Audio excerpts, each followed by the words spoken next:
Hello everybody, welcome to this week's video. As you can see from the title, I've finally gone digital. So what I want to do in this video is show you the system that I've chosen and give you a quick rundown of why.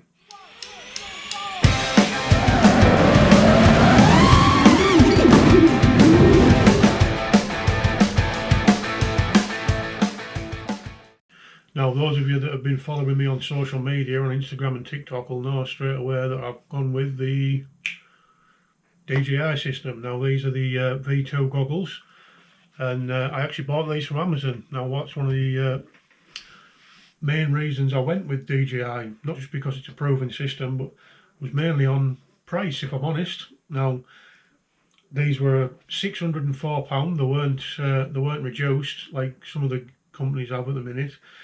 Now I didn't actually have £604 at the time, so what I did, I actually bought them on the pay monthly scheme they have on Amazon. Now that's one of the top reasons I actually went with this system rather than the walksnail and HDZERO, purely because I can pay monthly for them. Now times are hard in the UK, you know, with fuel prices and cost of living rising. I didn't have 600 quid to spend on new goggles, so let's call that point number one, or reason number one, why I went with this system.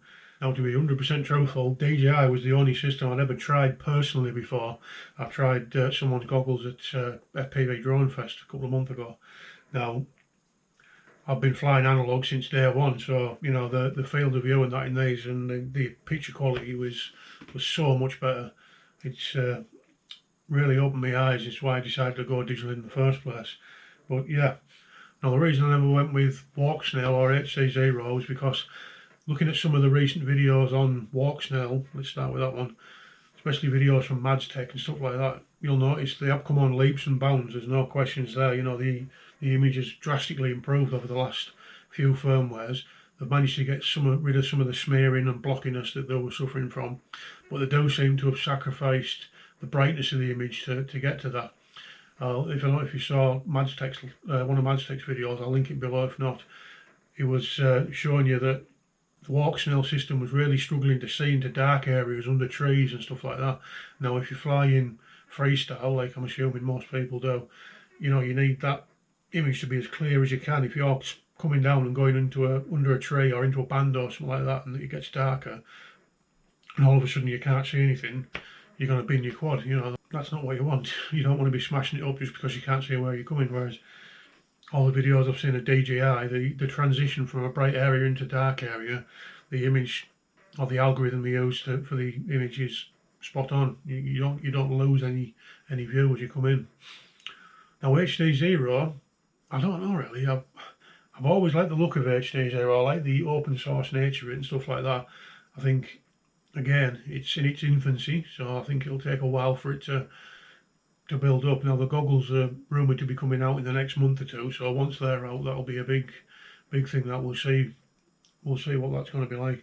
Now I do still have my analog goggles, so if HDZERO does improve drastically, I can always get the VRX to go on the front of my analog goggles and maybe have a look at that. But yeah, I just thought image quality, DJI versus HDZERO, at the minute DJI has the advantage there, so that's why I didn't go with HDZERO.